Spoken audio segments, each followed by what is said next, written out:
주일날 이제 안식 후 첫날 예수님께서 이제 다섯 번째 나타나시는 겁니다. 첫 번째는 마리아에게 나타나셨고, 그리고 무덤에 왔던 마리아와 함께 왔었으나 그러나 마리아는 돌아가서 이제 베드로와 요한에게 알리는 그 일을 하는 도중에 마리아가 먼저 만났고, 그리고 여인들이 두 번째로 다시금 예수님을 만납니다. 그리고 그들도 다 예수님을 만졌습니다. 만지는 일이 일어났고, 세 번째 베드로에게 나타나셨는데 베드로는 너무나 간단하게 나타나서 그때 무슨 일이 있었는지 잘 알지 못합니다. 그러나 베드로도 만났다. 그렇게 오늘 본문 바로 직전에 34절도 말씀하고 있습니다. 주께서 과연 살아나시고 시몬에게 보이셨다 하는지라 그렇게 말씀하고 계시고, 네 번째로 엠마오로 가던 제자들에게 예수님께서 나타나셔서 가장 오랫동안 그들과 함께 대화하셨고요. 강의가 얼마나 진행됐는지 모르지만 강의까지 해주시는 일이 일어났고요. 그리고 식사하시는 그 가운데서 예수님께서 축사하실 때 눈에 가리워졌던 것이 벗겨져서 예수님으로 알아보는 일들이 일어났습니다. 그 두 사람이 이제 된 일로 말미암아서 깜짝 놀라서 그래서 돌아오게 됩니다. 예수님이 이제 자기들을 만나 주신 것에 감격해서 돌아오게 됩니다. 11km 정도니까 갈 때는 터덜터덜 힘이 없어서 굉장히 이제 낭망한 그 가운데서 도대체 우리들에게 무슨 일이 일어났었던 건지 두 사람이 나누다가 이제 한 사람이 나와서 이제 예수님이 가르쳐 주시는 그 가르침을 길에서 들으면서 가는 동안 얼마의 시간이 걸렸는지 알지 못하지만 분명한 것은 돌아올 때보다 훨씬 더 많은 시간 걸려서 가고 있었을 거예요. 그렇지만 단숨에 엠마오에서 돌아옵니다. 왜 그렇습니까? 그걸 추측할 수 있는 이유가 뭡니까? 지금 날이 어두워져서 우리들과 함께 거하십시다. 그리고 들어가서 같이 식사하십시다. 그러니까 저녁 식사에 해당하는 것을 예수님과 함께 나눌 때, 예수님이 축사하실 때 그때 눈이 떠진 거잖아요. 그런데 이제 돌아왔어요. 그러니까 돌아오는 그 시간이 한 1시간 정도 걸린 것 같아요. 제자들도 아마 식사를 하기 위해서 모였던 것 같습니다. 식사를 하기 위해서 모였던 그 가운데서 남은 것이 생선 토막 하나가 있으니까 나중에 예수님께 이제 나누어 드리는, 남은 것을 드리는 그런 일이 있었던 것, 우리가 그 부분을 추측할 수 있는 구절이 오늘 본문의 마지막 부분에 나와 있습니다. 문제는 뭐냐면요, 이 일이 일어나고 있는 도중에 이 일이 딱 예수님이 딱 나타나시고 나서 그 다음에 예수님을 바로 믿었다라고 얘기하지 않고 대화 중간에도 결국은 생각이 기울어져 가는 거예요. 어떻게 해요? 불신앙으로요. 이미 엠마오의 제자들도 만났고 베드로도 만났고 그리고 여인들도 만났고 마리아도 단독으로 예수님 만났다고 얘기하지만 그들의 대화의 방식은 계속해서 불신으로 기울어져 가고 있는 것이죠. 여러분, 오늘 본문의 부분도 그런 부분들을 나타내지만 마가복음에서도 마찬가지입니다. 두 사람이 가서 남은 제자에게 알리었으되 남은 제자들에게 알렸는데 역시 믿지 아니하니라, 그렇게 얘기하고 있거든요. 마가복음에 역시 믿지 않았다. 그러니까 대화하는 그 가운데서 베드로도 만났고 엠마오의 제자들도 만났다고 얘기하는데 안 믿어요. 못 믿어요. 믿을 수가 없는 것이기 때문에 그렇죠. 이건 우리 인간의 상상을 벗어나는 일이기 때문에 도저히 이 만났다고 하는 증인이 나타나고, 그리고 지금 예수님의 몸이 있는데도 불구하고 오늘 본문을 보시면 예수님의 제자들이 믿지 못해요. 여러분, 이게 쉽지 않은 문제입니다. 마태복음 28장에서 예수님께서 아마도 갈릴리의 산 가운데서 말씀하실 때에도 제자들은 믿지 못해요. 그때에도 여전히 의심하는 가운데 예수님의 그 유명한 마태복음 28장 18절에서 20절에 해당하는 그 산상수훈을 듣는 그 직전 구절에도 보면 예수님의 제자들 가운데서 역시 믿지 못하고 의심하는 일이 일어납니다. 여러분, 그러면 이 일에 대해서 우리들도 의심해 봐야 되는 거예요. 교회 가운데서 아마 부활을 믿지 못하는 사람들이 꽤 많이 있을 거예요. 여러분, 우리가 신앙 좋은 것처럼 주일날 와가지고 예배드리지만 예수님의 십자가까지는 믿지만, 우리를 위해서 죽으신 것을 믿지만, 그러나 부활은 믿지 않을 가능성이 굉장히 많습니다. 그러나 부활을 믿지 않으면 우리의 신앙은 완성형이 아니에요. 아직도 미달이에요. 여러분, 부활을 믿지 못하면 성령을 받지 못합니다. 성령을 충만하게 받지 못하면 증인으로 살아갈 수가 없는 것이에요. 여러분, 그 가운데 예수님께서 오셔서 이 제자들을 만나주시고 그들의 신앙을 복구하시고 아름답게 하시고 굳건하게 하시는 일이 일어나게 된 줄로 믿으시기를 주님의 이름으로 축복합니다. 여러분, 우리 곧 그때로 일어나 이들이 와서 만나서 얘기했어요. 그런데 그 가운데서 이들이 얘기하는, 이제 막 얘기했잖아요. 알려주신 것을, 예수께서 떡을 떼심으로 자기들에게 알려주신 것을 말하더라. 그러면서 논쟁이 일어났을 것입니다. 얘기가 계속되었을 거예요. 예수님이 죽으셨다는 사실은 너무나 확실하다는 것이죠. 여러분, 이 엠마오의 두 제자들이 물론 돌아왔지만 낭망의 얼굴과는 전혀 다른 희망의 얼굴로, 기쁨의 얼굴로, 환희의 얼굴로 돌아왔지만 그들은 자신들이 보지 않았으니까 도저히 믿을 수 없고, 예수님은 이제 가까이 있었던 사람일수록 죽음을 확신할 수밖에 없잖아요. 로마 군병이 창으로 옆구리를 찌르자 이 옆구리에서 물과 피가 쏟아져 나왔어요. 다량이에요. 여러분, 이걸 우리 상상할 수 있어야 돼요. 예수님이 십자가에 달리시기 전에 채찍에 맞으셨고, 채찍으로 말미암아 살점이 떨어져 나가고 거기에서 피가 많이 줄줄줄줄 흘러 나왔을 것이고, 그리고 예수님이 그 상처가 멈추기 시작했을 그때에 그 멈추는 것을 로마의 군병들이 입혀놓았던 자색옷을 다시 한번 벗김으로 말미암아 재출혈이 일어나는 일이 일어납니다. 그리고 머리에 가시면류관을 씌우시면서 예수님의 몸에서 피가 또 머리로부터 솟아나기 시작합니다. 예수님 피 많이 흘리셨어요. 십자가에 달리십니다. 십자가에 달리셨을 때 양팔과 발에 못이 박힙니다. 그리고 그 상처를 통해서, 적지 않은 상처, 치명적인 상처를 통해서 또 피가 흘러내립니다. 여러 상처를 통해서 예수님의 몸에, 육체에 피가 흘러내려가는 거예요. 여러분, 그러다가 옆구리 찔렀는데 거기에서 다량의 물과 피가 쏟아져 내렸습니다. 눈으로 볼 수 있는 피가, 살이 이제 쏟아져 내렸습니다. 그러므로 예수님의 몸 안에 있는 많은 수분과 그리고 피가 쏟아져 내려서 예수님의 몸은 이 피부가 앙상하게 뼈에 덮여 있게 되는, 피가 빠졌으니까, 액체가 빠졌으니까, 그러니까 몰골이 많이 아니게 되는 그런 모습으로 변화되었습니다. 그렇게 상한 그 가운데서 예수님께서 분명히 죽으셨어요. 여러분, 심장이 찔려졌는데 심장 그것을 둘러싸고 있는 심장막에서 물이 쏟아져 내리고 그 안에 있는 심장에서 또한 피가 쏟아져 내렸는데, 심장이 창에 찔렸는데 살 사람이 도대체 누가 있습니까? 반드시 예수님은 죽었다는 것이 그 당시에 이 의학적인 소견이 있는 사람들의 분명한 결론이었을 겁니다. 그래서 예수님은 죽으셨다는 얘기가 너무나 확실하게 주장되는 것이죠. 게다가 이 향유와 모략으로 만들어진 한 근이나 되는 30몇 킬로가 되는 향품을 가져다가 바르셨어요. 바를 때 그 옆에서 보았던 사람들이 예수님의 시신을 보면서 예수님이 정말 확실하게 죽었다는 것을 확인할 수밖에 없었습니다. 그런데 예수님이 살아났다고 얘기하는 말이 믿어지지 않는 것이죠.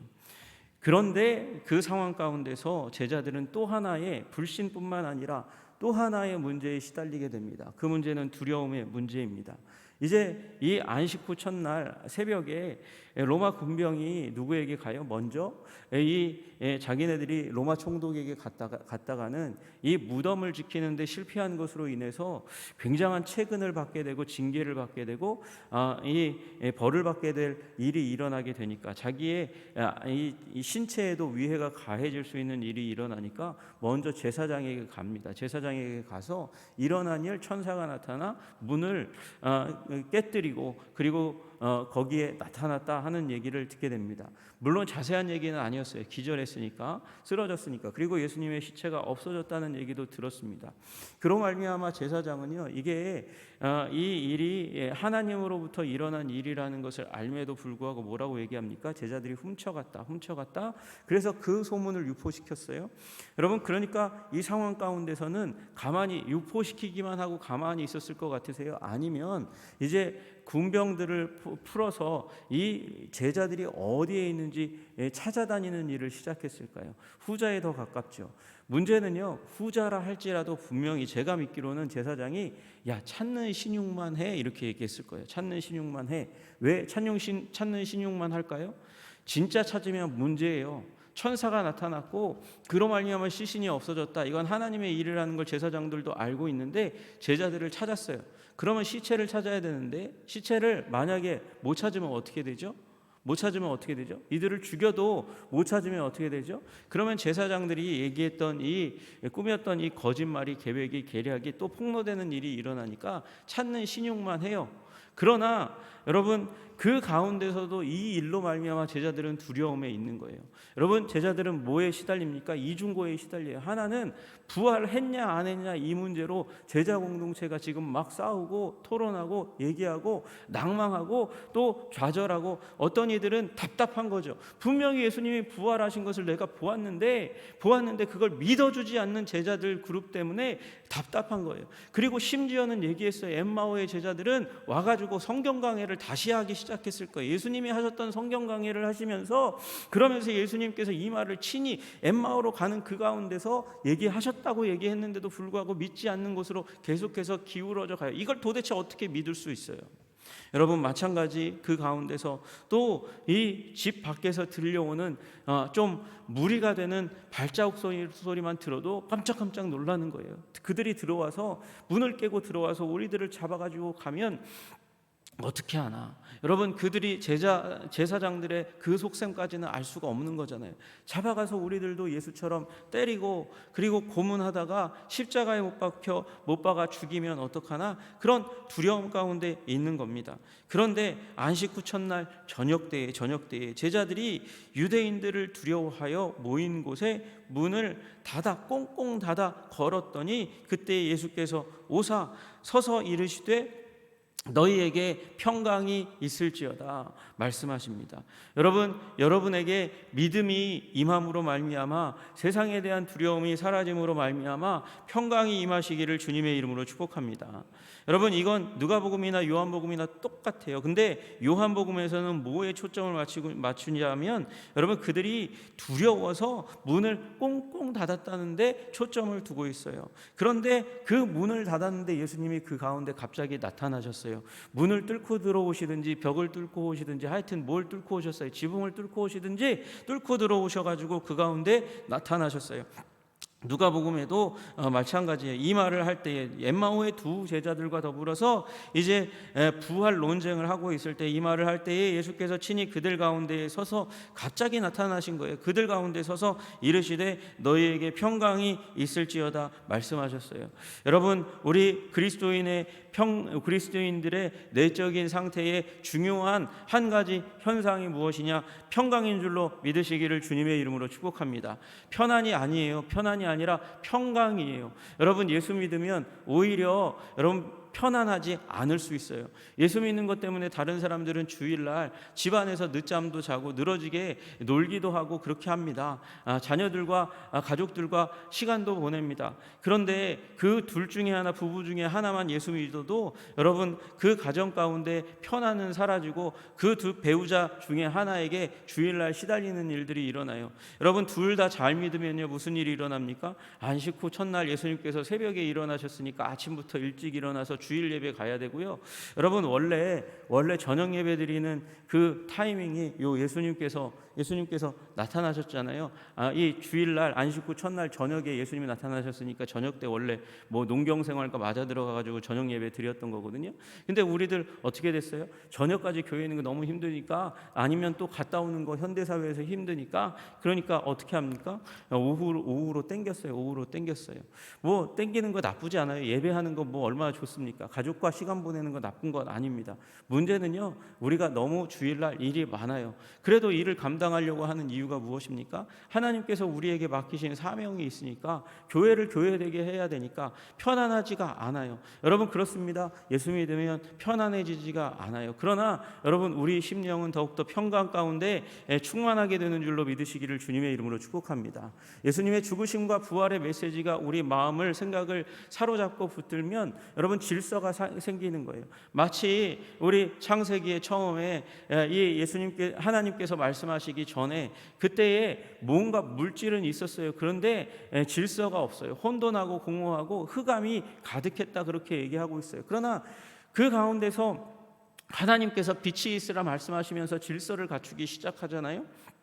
여러분, 흑암과 같고 공허하고 그리고 질서가 없었던 우리 삶 가운데, 그 가운데는 평강도 없어요. 편안할지 모르지만 평강이 없어요. 그러나 말씀이 우리 가운데 들어오면, 십자가와 부활의 복음이 믿어지면, 그리고 왕이신 주님께서 우리의 심령의 보좌에 앉으시면 우리의 삶이 질서를 갖추게 되는 줄로 믿으시기를 주님의 이름으로 축복합니다. 질서를 갖추면 우선순위가 분명해지면 해야 될 일과 하지 않아야 될 일, 그리고 중요한 일과 중요하지 않은 일, 긴급한 일과 긴급하지 않은 일이 구별되기 시작하면서 우리의 삶이 질서가 되찾아지는 일이 일어나게 되는 줄로 믿으시기를 주님의 이름으로 축복합니다.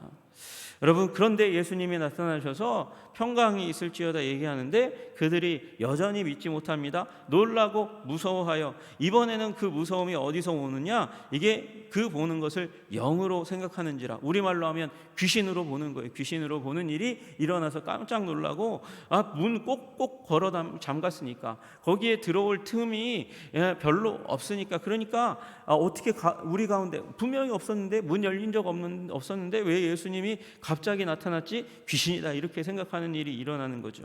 그러나 예수님께서 그들에게 확신을 주시기 위해서 말씀하십니다. 어찌하여 두려워하며 어찌하여 마음에 의심이 일어나느냐. 예수님이 그들의 그 살아계실 때처럼 제자들의 심령을, 마음의 상태를 간파하시는 거예요. 왜 두려워하고 왜 의심하느냐? 두려움은 지금 귀신이라고 생각해서 밖에 발자국들이 어지럽게 들려지는 일이 일어나서, 의심이 일어나는 것, 부활에 대해서 아직 못하니까. 그런데 예수님께서 해답을 주세요. 내 손과 발을 보고 나인 줄 알라. 또 나를 만져보라. 영은 살과 뼈가 없으되 너희 보는 바와 같이 나는 있느니라. 예수님께서 말씀하시면서 손을 내밀어 보이시는 거예요. 발을 내밀어 보이시는 거예요. 그거 보고 만져보라고 얘기하는 것이죠. 여러분, 예수님께서 부활하셨습니다. 우리들 믿음이 무엇입니까? 우리가 죽어요. 우리는 다 죽을 수밖에 없는 존재예요. 한 번 죽는 것은 사람에게 정하신 것이에요. 그러나 죽음 이후에 부활이 있는 줄로 믿으시기를 주님의 이름으로 축복합니다. 그런데 나 이 부활은 안 믿을래, 이렇게 생각하시는 분이 있을지 몰라요. 부활했는데 몸의 상처가 그대로 남아있다고요? 이 부활은 나는 안 믿고 싶은데요. 내가 부활하면 하나님께서 온전하고 완전한 육체로 회복시켜 주신다면서요. 그런데 이 육체는요, 예수님이 부활하신 후의 육체이지만 중간적인 부활의 육체라는 사실을 여러분 기억하셔야 돼요. 여러분, 왜 그렇습니까? 이거 안 보여주면 제자들이 안 믿을 거니까. 도마가 그 다음 주에는 이제 그 옆구리에 손을 넣어봐야 되는 이 과정이 남아 있으니까, 그래야 도마가 믿음을 회복하고 눈물을 철철 흘리며 예수님을 구주요 주님으로 고백하는 일이 일어나게 될 테니까 주님께서 그 상처를 보존하시는 거예요. 스티그마를, 그 흔적을 보존하시는 거예요. 여러분, 그러나 예수님 또 부활하신 예수님을 만난 사람이 또 하나 있잖아요. 요한계시록에 요한이 1장에 예수님을 만나요. 부활하신 주님을 만나요. 그 부활하신 주님의 모습은 빛으로 가득 차 있어요. 상처가 보이지 않아요. 여러분, 부활하신 그 중간적인 육체를 제자들에게 보이심으로 말미암아 내가 십자가에 못 박혔던 그 예수, 너희를 위하여 죽은 대속자 예수라는 사실을 보여주기 위해서 그 신체의 육체의 흔적, 스티그마, 오상을 보존하고 계신 우리 주님을 찬양하고, 여러분, 그 주님을 오늘 여러분도 확신하시기를 주님의 이름으로 축복합니다.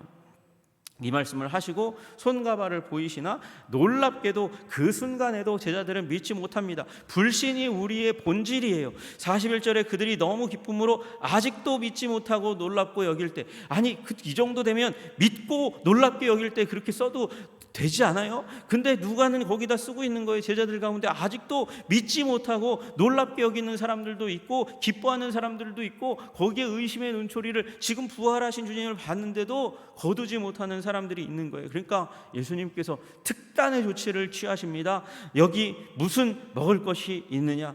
먹을 것 찾아서 생선 한 토막 남아있으니까 그걸 가져다가 예수님께 드렸어요. 받으사 그 앞에서 잡수시면서 부활하신 육체가 있음을 알려주셨어요. 여러분, 이 말씀을 통해서 우리는 그렇구나, 천국에도 잔치가 있겠고 먹을 것이 있겠구나, 먹는 즐거움은 사라지지 않겠구나라는 확신을 갖게 됩니다. 여러분, 우리 주님께서 부활의 첫 열매가 되셔서 부활의 몸을 가지고 계신 줄로 믿으시기를 주님의 이름으로 축복합니다. 여러분, 독생하신 하나님이세요. 하나님이신데 홀로 이 땅 가운데 몸을 가지고 태어나셨고 부활하셨는데도 그 몸을 가지고 계세요. 물론 그 몸이 지금 우리들의 몸과는 달라요. 벽을 뚫고 오셨으니까, 문을 뚫고 오셨으니까 예수님의 몸은 우리의 몸과는 다른 몸을 가지고 있지만, 그러나 먹으셨어요, 드셨어요. 그래서 우리들에게 부활이, 우리 육체의 부활이 진짜임을 보여주신 줄로 믿으시기를 주님의 이름으로 축복합니다. 그래서 우리가 사도 신경에 그렇게 고백하는 거예요. 몸의 부활과 영의 부활만이 아니라 몸의 부활을 우리가 믿는다고 고백하는 줄로 믿으시기를 주님의 이름으로 축복합니다. 우리의 믿음을 도와주시는 우리 예수님, 그 예수님을 점점 확신하고 부활의 주님을 더 분명하게 보시고 믿음으로 확신하시는 저와 여러분 되시기를 주님의 이름으로 축복합니다. 기도하겠습니다. 하나님 아버지, 감사하고 찬양합니다. 예수님께서 부활의 몸을 직접 우리들에게 보여주시기 위하여, 아버지, 우리들에게 믿음을 갖도록 하시기 위하여 제자들에게 친히 보여주셨습니다. 하나님, 그 제자들에게, 이 11제자와 함께 더불어 있었던 제자 무리에게 예수님께서 십자가에 달리셨던 그 예수님이라는 사실을, 창을 받으셨던 예수님이라는 사실을, 그러나 부활하셔서 그 몸의 상처를 보여주심으로 말미암아 그 예수님의 부활을 확실히 믿도록 하셨던 것을 우리가 아버지 기억하고, 우리들도 예수님 안에 있는 부활에 대한 불신을, 의심을 거두게 하여 주시옵소서. 확신의 사람이 되게 하여 주시옵소서. 말미암아 하나님, 우리의 불신을 이길 뿐만 아니라 세상이 우리에게 주는 두려움도 이겨낼 수 있는 하나님의 백성 다 될 수 있도록 주님 도와 주옵소서. 예수님 이름 받들어 기도드리옵나이다. 아멘.